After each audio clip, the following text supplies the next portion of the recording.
प्यारे भक्तों, जब जीवन में धन की कमी हो, खुशियां दूर चली जाएं और हर ओर केवल परेशानियां घेर ले, तब एक ही उपाय है। धन की अधिष्ठात्री देवी माता लक्ष्मी और धन के स्वामी भगवान कुबेर का स्मरण।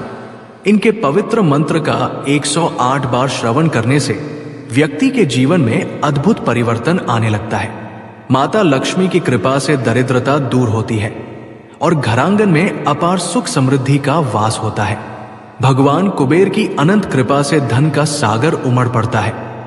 जीवन में इतनी संपत्ति आती है कि संभालना कठिन हो जाता है। भक्त जब सच्चे मन से मंत्र का श्रवण करता है तो उसका भाग्य चमक उठता है, दरवाजे पर खुशियों की वर्षा होती है और जीवन में हर इच्छा पूर्ण हो जाती है। कहा गया है कि लक्ष्मी कुबेर मंत्र का 108 बार श्रवण न केवल धन देता है, बल्कि मन की शांति, परिवार में सुख और हर कार्य में सफलता भी प्रदान करता है। ये मंत्र मानो एक चुंबक की तरह धन और अवसरों को आपकी ओर खींच लेता है।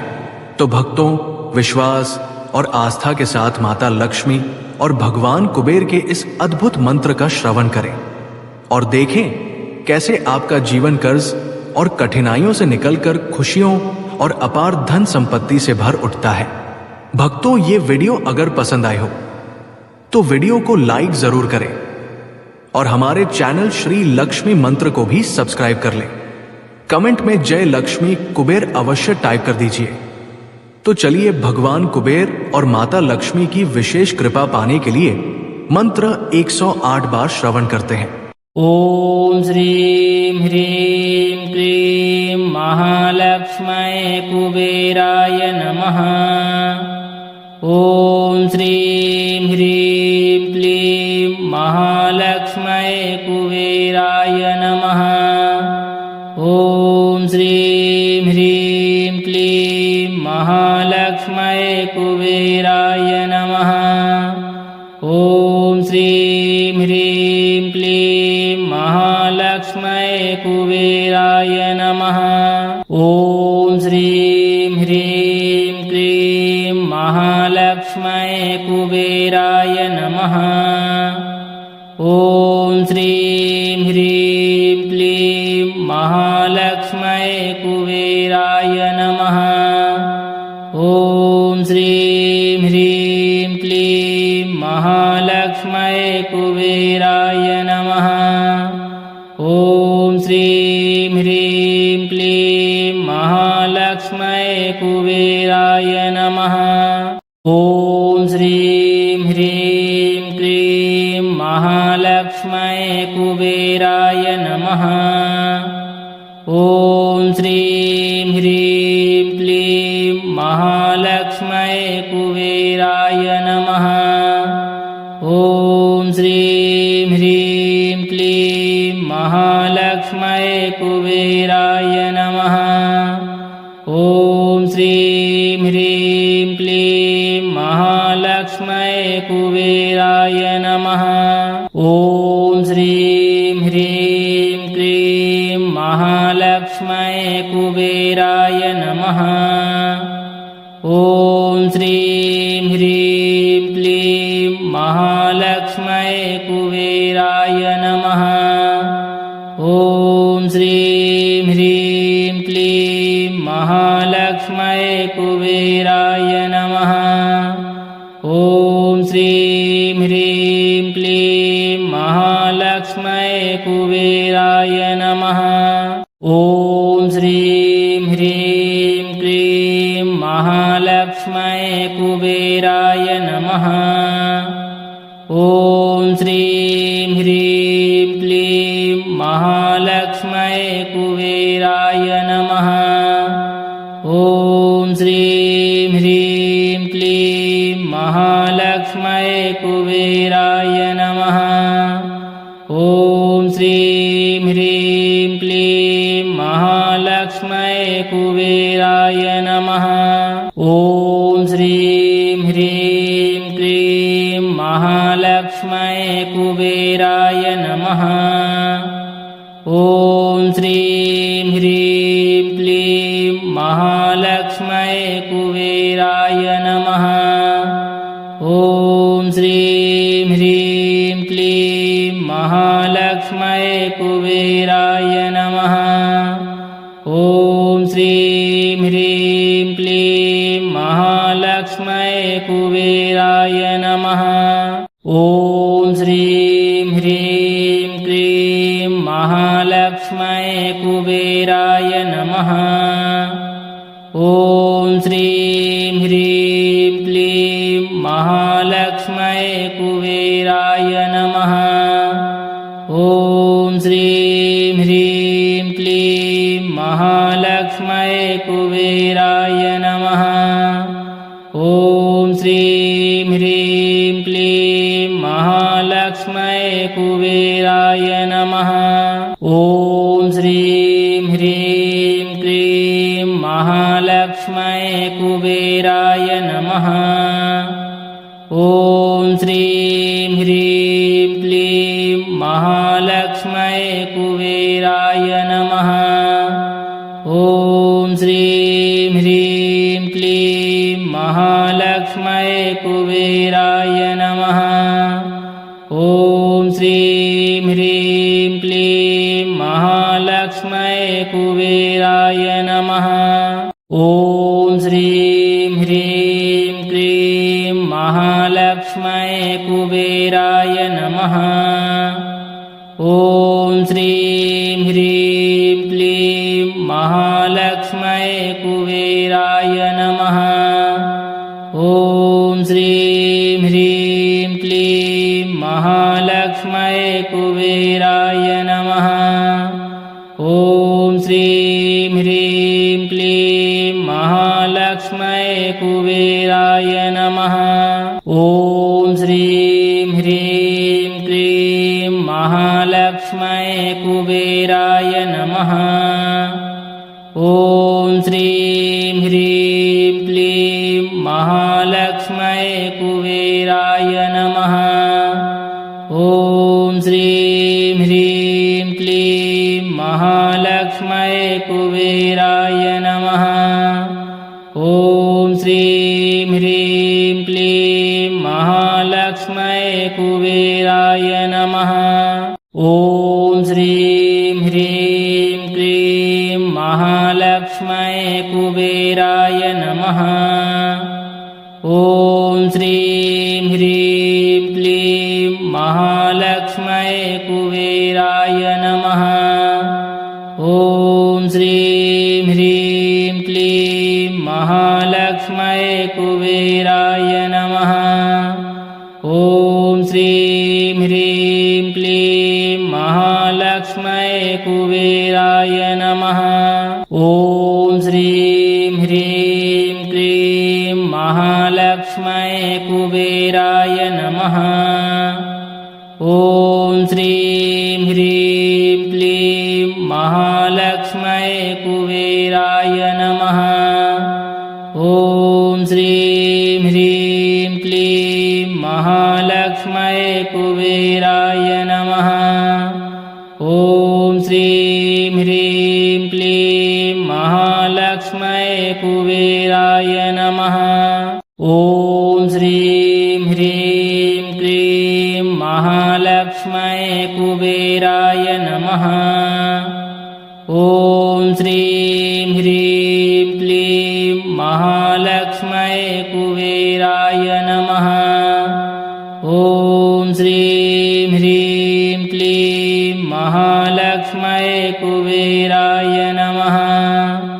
ॐ श्रीं ह्रीं क्लीं महालक्ष्मये कुबेराय नमः। ॐ श्रीं ह्रीं क्लीं महालक्ष्मये कुबेराय नमः। ॐ श्रीं ह्रीं क्लीं महालक्ष्मये कुबेराय नमः। ॐ श्रीं ह्रीं क्लीं महालक्ष्मये कुबेराय नमः। ॐ श्रीं ह्रीं क्लीं महालक्ष्मये कुबेराय नमः। ॐ श्रीं ह्रीं क्लीं महालक्ष्मये कुबेराय नमः। ॐ श्रीं ह्रीं क्लीं महालक्ष्मये कुबेराय नमः।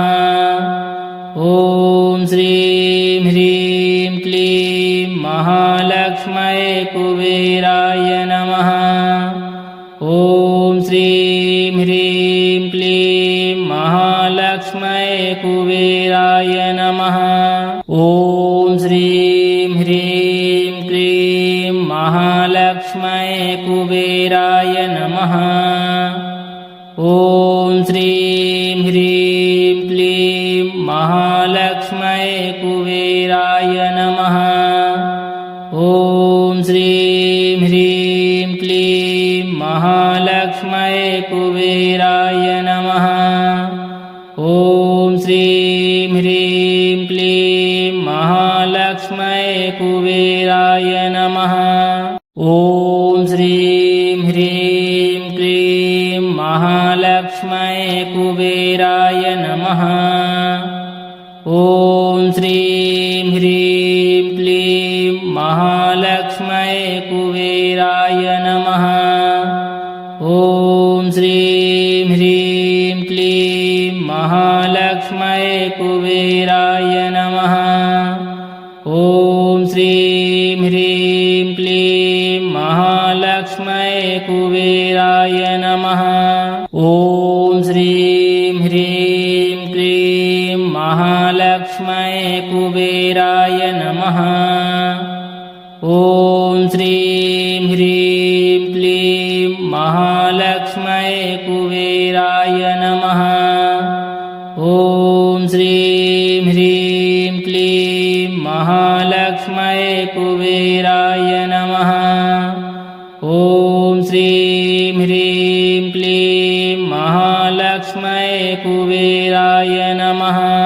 ॐ श्रीं ह्रीं क्लीं महालक्ष्मये कुबेराय नमः। ॐ श्रीं ह्रीं क्लीं महालक्ष्मये कुबेराय नमः। ॐ श्रीं ह्रीं क्लीं महालक्ष्मये कुबेराय नमः। ॐ श्रीं ह्रीं क्लीं महालक्ष्मये कुबेराय नमः। ॐ श्रीं ह्रीं क्लीं महालक्ष्मये कुबेराय नमः। ॐ श्रीं ह्रीं क्लीं महालक्ष्मये कुबेराय नमः। ॐ श्रीं ह्रीं क्लीं महालक्ष्मये कुबेराय नमः। ॐ श्रीं ह्रीं क्लीं महालक्ष्मये कुबेराय नमः। ॐ श्रीं ह्रीं क्लीं महालक्ष्मये कुबेराय नमः। ॐ श्रीं ह्रीं क्लीं महालक्ष्मये कुबेराय नमः। ॐ श्रीं ह्रीं क्लीं महालक्ष्मये कुबेराय नमः। ॐ श्रीं ह्रीं क्लीं महालक्ष्मये कुबेराय नमः। ॐ श्रीं ह्रीं क्लीं महालक्ष्मये कुबेराय नमः। ॐ श्रीं ह्रीं क्लीं महालक्ष्मये कुबेराय नमः। ॐ श्रीं ह्रीं क्लीं महालक्ष्मये कुबेराय नमः। ॐ श्रीं ह्रीं क्लीं महालक्ष्मये कुबेराय नमः। ॐ श्रीं ह्रीं क्लीं महालक्ष्मये कुबेराय नमः। ॐ श्रीं ह्रीं क्लीं महालक्ष्मये कुबेराय नमः। ॐ श्रीं ह्रीं क्लीं महालक्ष्मये कुबेराय नमः। ॐ श्रीं ह्रीं क्लीं महालक्ष्मये कुबेराय नमः। ॐ श्रीं ह्रीं क्लीं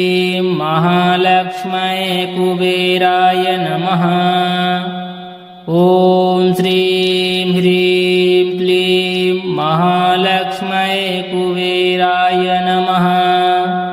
ॐ श्रीं ह्रीं क्लीं महालक्ष्म्यै कुबेराय नमः।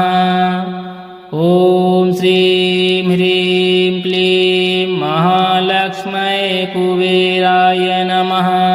ॐ श्रीं ह्रीं क्लीं महालक्ष्म्यै कुबेराय नमः। ॐ श्रीं ह्रीं क्लीं महालक्ष्म्यै कुबेराय नमः। ॐ श्रीं ह्रीं क्लीं महालक्ष्म्यै कुबेराय नमः। ॐ श्रीं ह्रीं क्लीं महालक्ष्म्यै कुबेराय नमः। ॐ श्रीं ह्रीं क्लीं महालक्ष्म्यै कुबेराय नमः। ॐ श्रीं ह्रीं क्लीं महालक्ष्म्यै कुबेराय नमः। ॐ श्रीं ह्रीं क्लीं महालक्ष्म्यै कुबेराय नमः।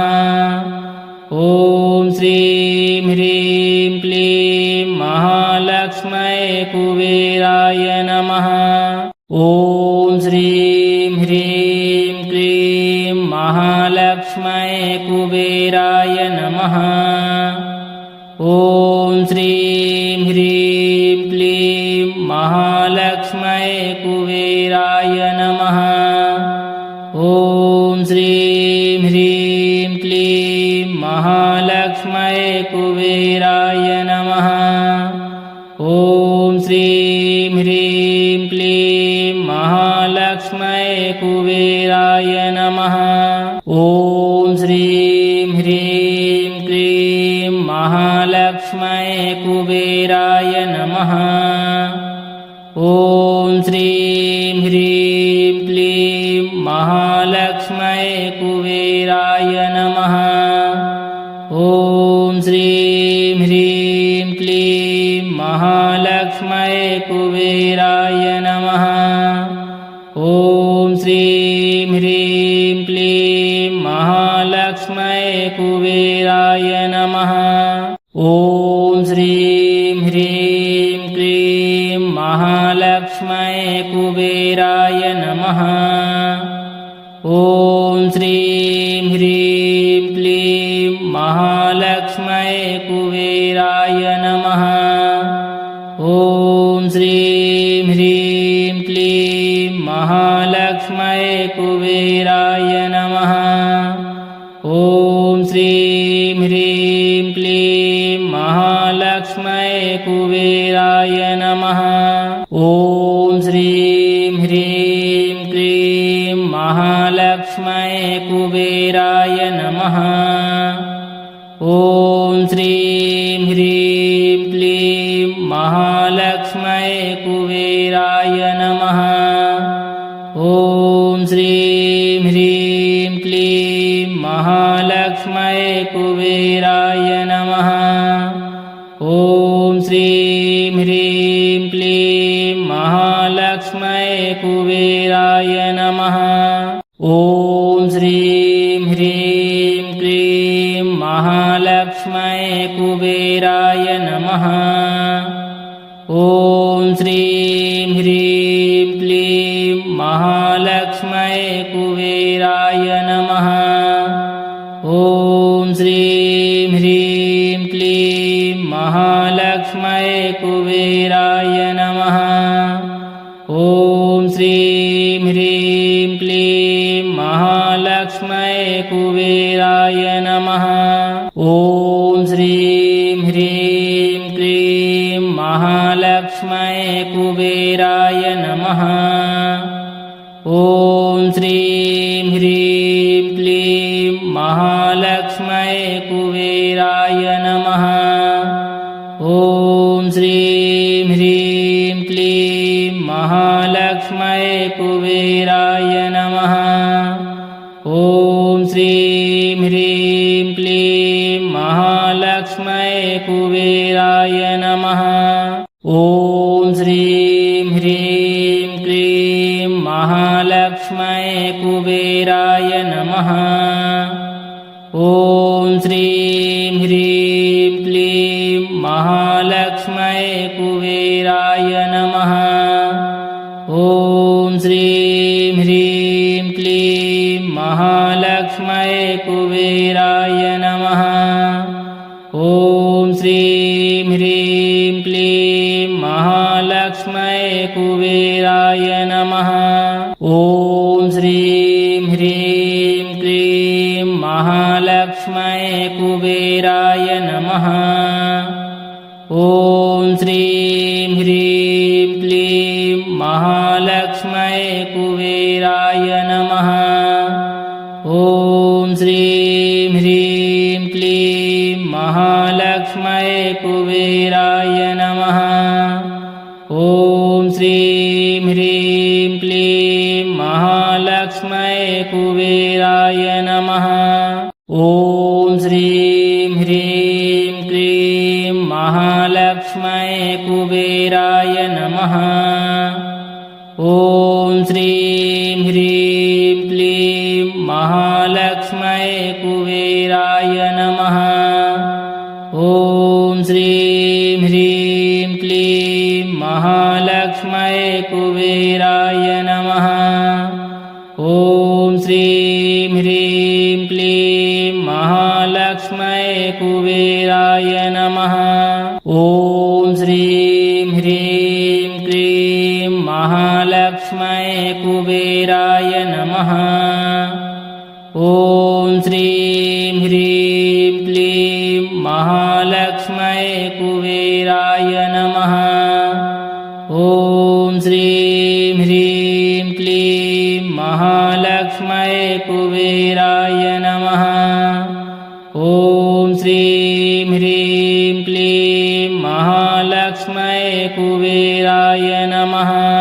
ॐ श्रीं ह्रीं क्लीं महालक्ष्मये कुबेराय नमः।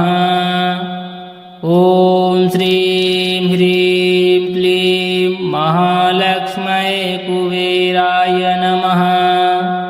ॐ श्रीं ह्रीं क्लीं महालक्ष्मये कुबेराय नमः। ॐ श्रीं ह्रीं क्लीं महालक्ष्मये कुबेराय नमः।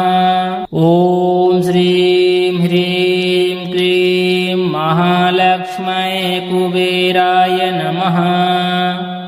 ॐ श्रीं ह्रीं क्लीं महालक्ष्मये कुबेराय नमः। ॐ श्रीं ह्रीं क्लीं महालक्ष्मये कुबेराय नमः। ॐ श्रीं ह्रीं क्लीं महालक्ष्मये कुबेराय नमः। ॐ श्रीं ह्रीं क्लीं महालक्ष्मये कुबेराय नमः। ॐ श्रीं ह्रीं क्लीं महालक्ष्मये कुबेराय नमः। ॐ श्रीं ह्रीं क्लीं महालक्ष्मये कुबेराय नमः। ॐ श्रीं ह्रीं क्लीं महालक्ष्मये कुबेराय नमः। ॐ श्रीं ह्रीं क्लीं महालक्ष्मये कुबेराय नमः। ॐ श्रीं ह्रीं क्लीं महालक्ष्मये कुबेराय नमः। ॐ श्रीं ह्रीं क्लीं महालक्ष्मये कुबेराय नमः। ॐ श्रीं ह्रीं क्लीं महालक्ष्मये कुबेराय नमः। ॐ श्रीं ह्रीं क्लीं महालक्ष्मये कुबेराय नमः। ॐ श्रीं ह्रीं क्लीं महालक्ष्मये कुबेराय नमः। ॐ श्रीं ह्रीं क्लीं महालक्ष्मये कुबेराय नमः। ॐ श्रीं ह्रीं क्लीं महालक्ष्म्यै कुबेराय नमः। ॐ श्रीं ह्रीं क्लीं महालक्ष्म्यै कुबेराय नमः। ॐ श्रीं ह्रीं क्लीं महालक्ष्म्यै कुबेराय नमः। ॐ श्रीं ह्रीं क्लीं महालक्ष्म्यै कुबेराय नमः। ॐ श्रीं ह्रीं क्लीं महालक्ष्म्यै कुबेराय नमः। ॐ श्रीं ह्रीं क्लीं महालक्ष्म्यै कुबेराय नमः। ॐ श्रीं ह्रीं क्लीं महालक्ष्म्यै कुबेराय नमः। ॐ श्रीं ह्रीं क्लीं महालक्ष्म्यै कुबेराय नमः।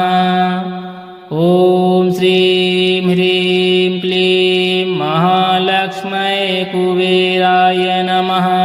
ॐ श्रीं ह्रीं क्लीं महालक्ष्म्यै कुबेराय नमः। ॐ श्रीं ह्रीं क्लीं महालक्ष्म्यै कुबेराय नमः। ॐ श्रीं ह्रीं क्लीं महालक्ष्म्यै कुबेराय नमः। ॐ श्रीं ह्रीं क्लीं महालक्ष्म्यै कुबेराय नमः। ॐ श्रीं ह्रीं क्लीं महालक्ष्म्यै कुबेराय नमः। ॐ श्रीं ह्रीं क्लीं महालक्ष्म्यै कुबेराय नमः।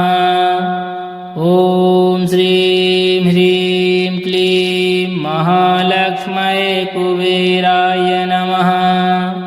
ॐ श्रीं ह्रीं क्लीं महालक्ष्म्यै कुबेराय नमः। ॐ श्रीं ह्रीं क्लीं महालक्ष्म्यै कुबेराय नमः। ॐ श्रीं ह्रीं क्लीं महालक्ष्म्यै कुबेराय नमः। ॐ श्रीं ह्रीं क्लीं महालक्ष्म्यै कुबेराय नमः। ॐ श्रीं ह्रीं क्लीं महालक्ष्म्यै कुबेराय नमः। ॐ श्रीं ह्रीं क्लीं महालक्ष्म्यै कुबेराय नमः। ॐ श्रीं ह्रीं क्लीं महालक्ष्म्यै कुबेराय नमः। ॐ श्रीं ह्रीं क्लीं महालक्ष्म्यै कुबेराय नमः। ॐ श्रीं ह्रीं क्लीं महालक्ष्म्यै कुबेराय नमः। ॐ श्रीं ह्रीं क्लीं महालक्ष्म्यै कुबेराय नमः।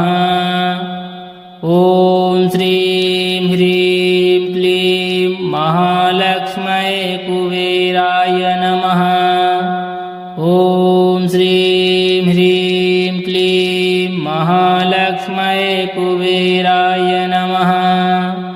ॐ श्रीं ह्रीं क्लीं महालक्ष्म्यै कुबेराय नमः।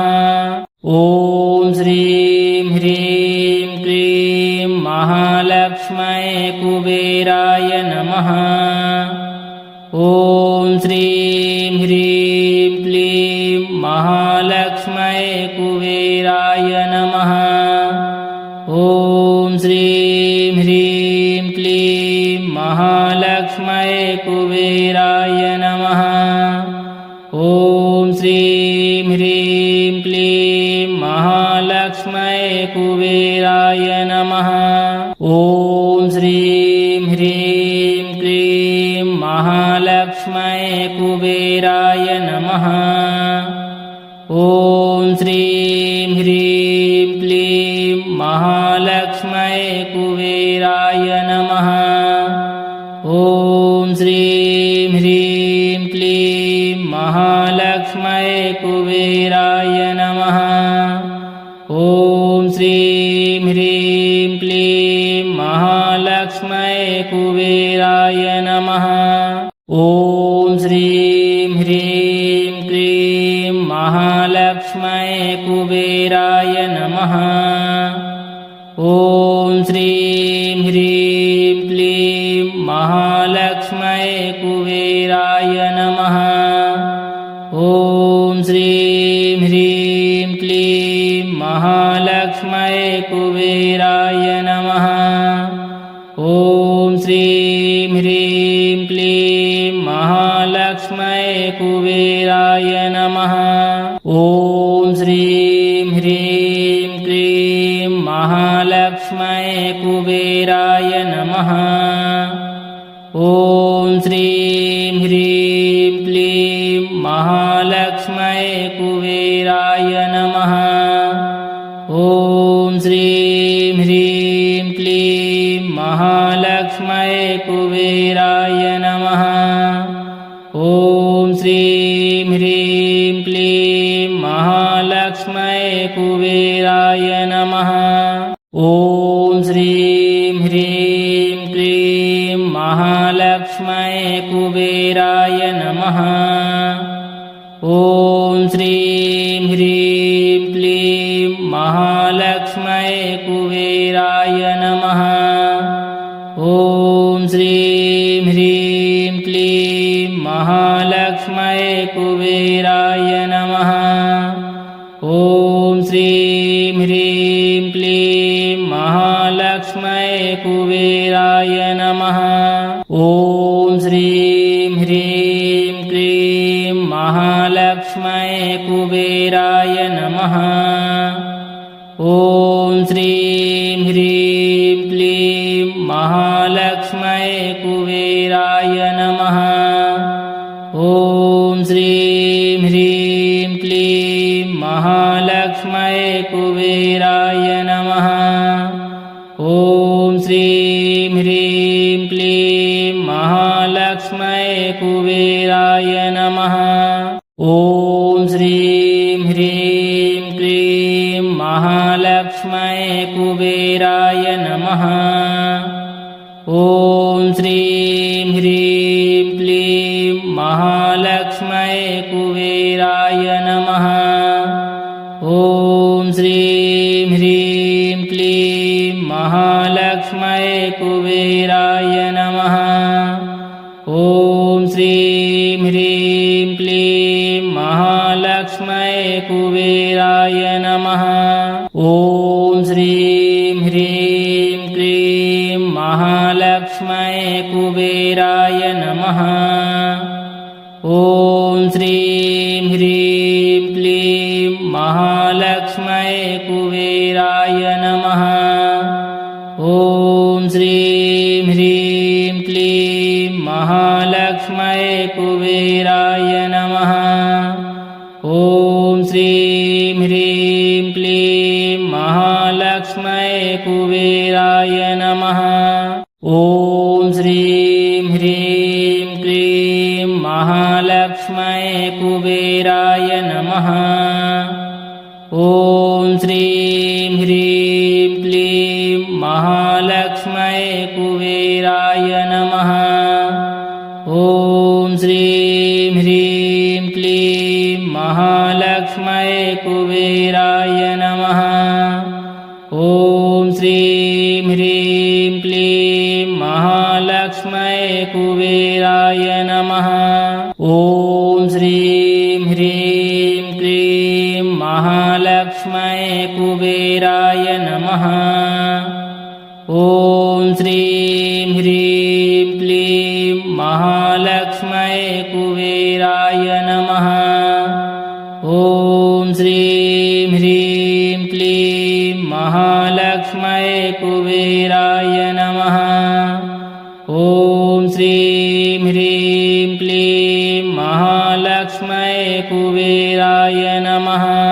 ॐ श्रीं ह्रीं क्लीं महालक्ष्मये कुबेराय कुबेराय नमः। ॐ श्रीं ह्रीं क्लीं महालक्ष्मये कुबेराय नमः। ॐ श्रीं ह्रीं क्लीं महालक्ष्मये कुबेराय नमः।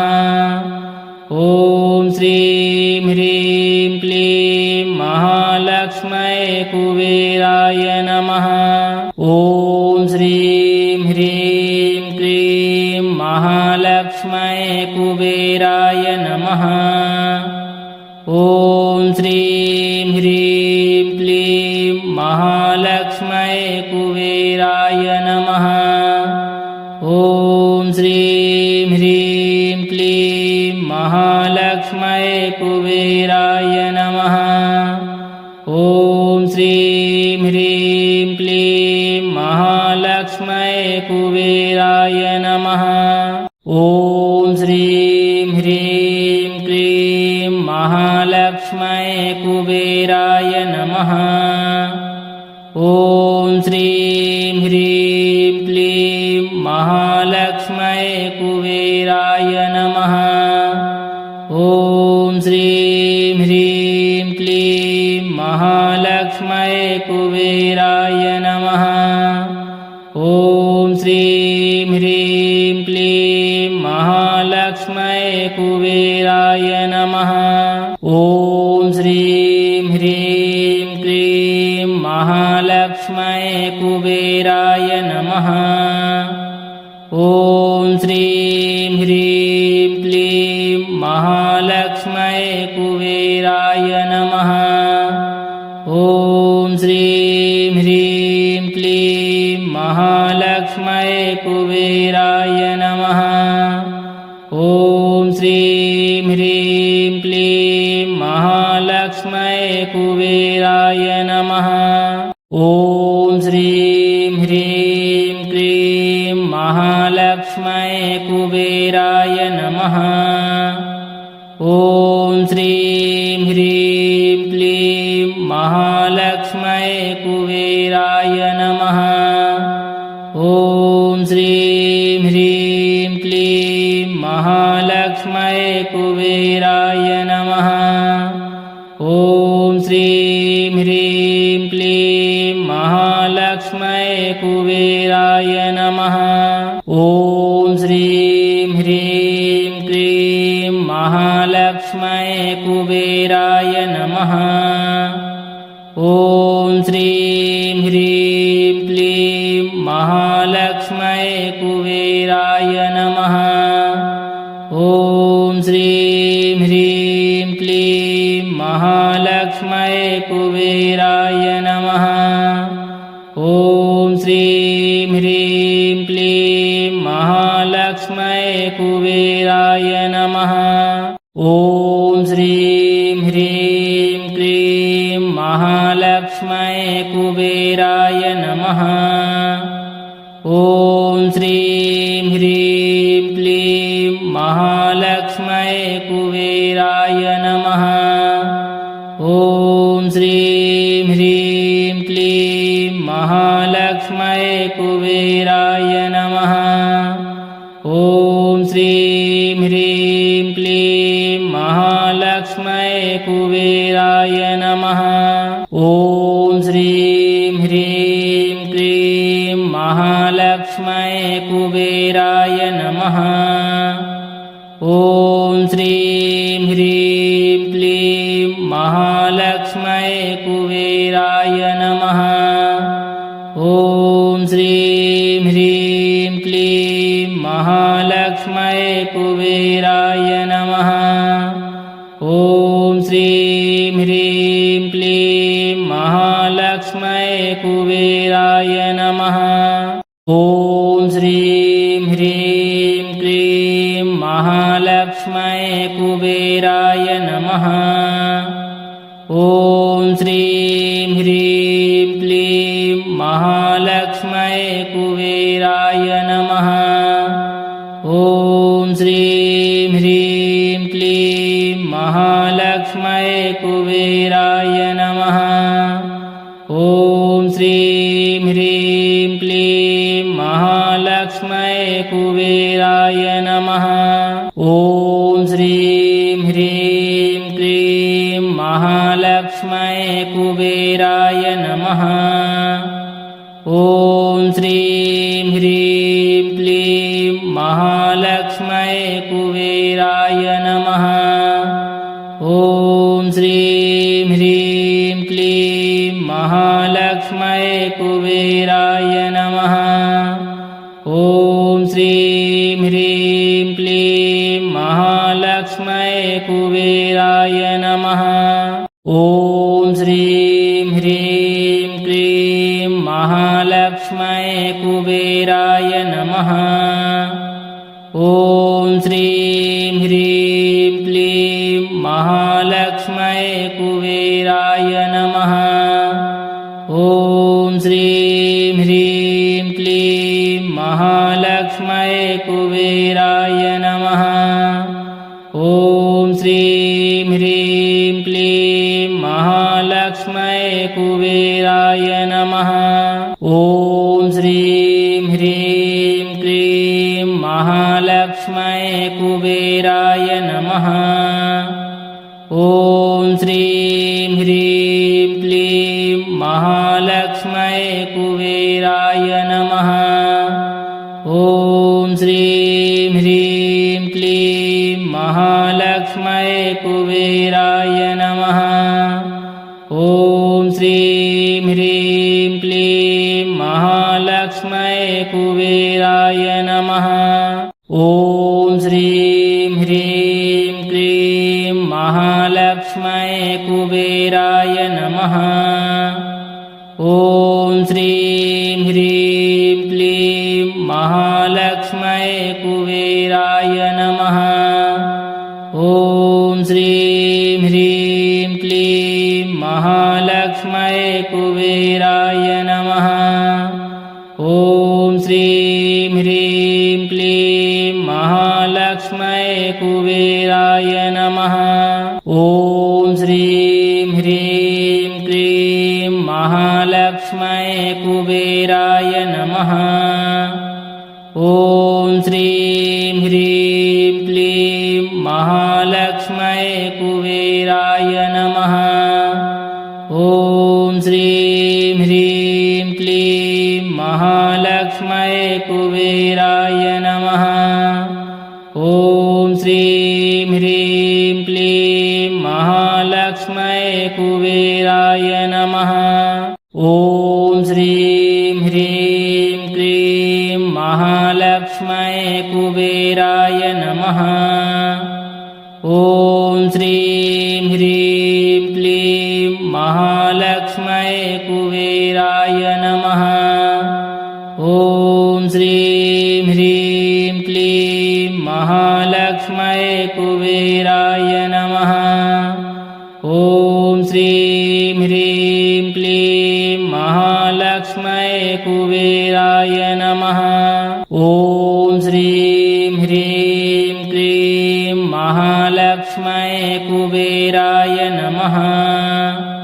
ॐ श्रीं ह्रीं क्लीं महालक्ष्म्यै कुबेराय नमः।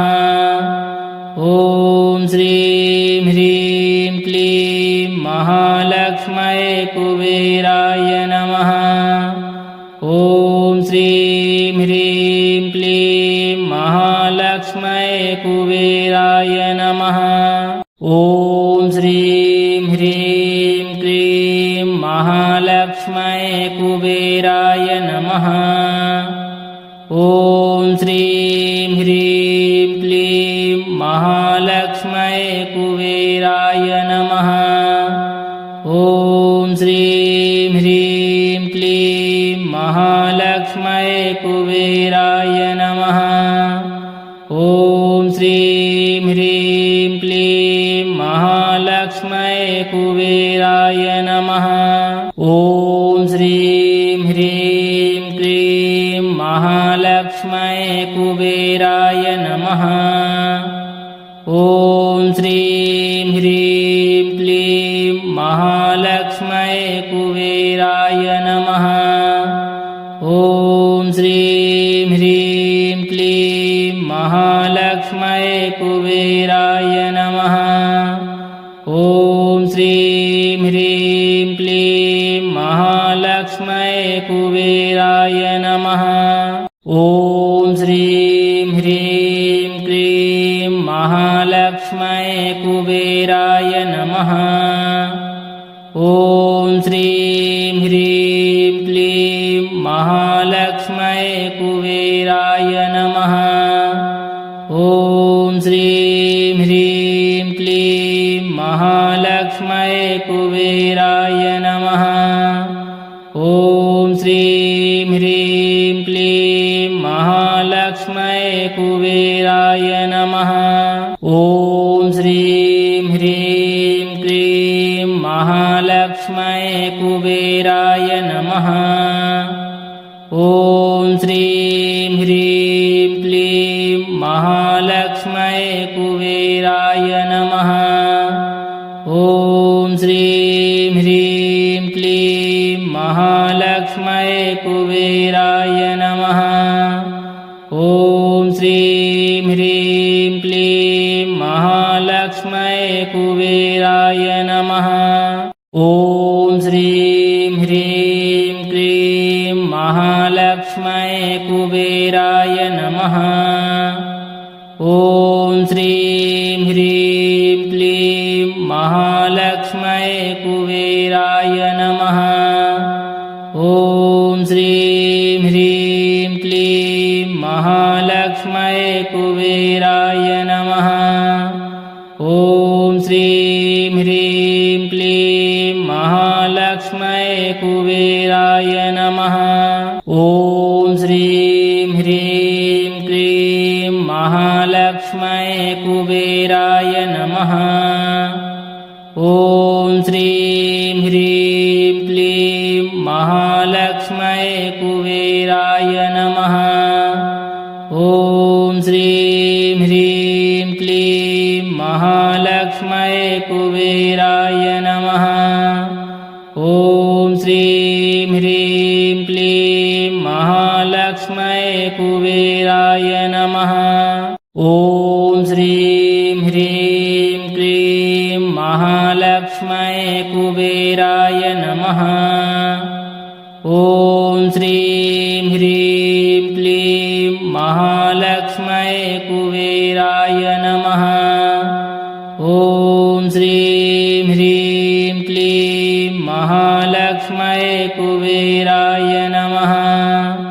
ॐ श्रीं ह्रीं क्लीं महालक्ष्मये कुबेराय नमः। ॐ श्रीं ह्रीं क्लीं महालक्ष्मये कुबेराय नमः। ॐ श्रीं ह्रीं क्लीं महालक्ष्मये कुबेराय नमः। ॐ श्रीं ह्रीं क्लीं महालक्ष्मये कुबेराय नमः।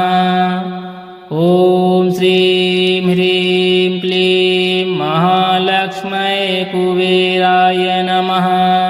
ॐ श्रीं ह्रीं क्लीं महालक्ष्मये कुबेराय नमः।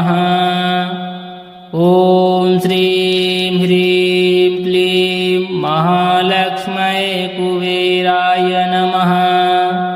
ॐ श्रीं ह्रीं क्लीं महालक्ष्मये कुबेराय नमः। ॐ श्रीं ह्रीं क्लीं महालक्ष्मये कुबेराय नमः।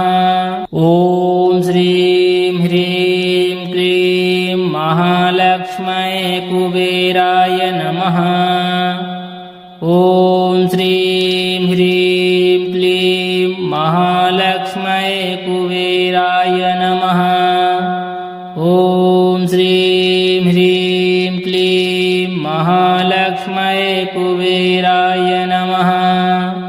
ॐ श्रीं ह्रीं क्लीं महालक्ष्मये कुबेराय नमः। ॐ श्रीं ह्रीं क्लीं महालक्ष्मये कुबेराय नमः। ॐ श्रीं ह्रीं महालक्ष्मये कुबेराय नमः। ॐ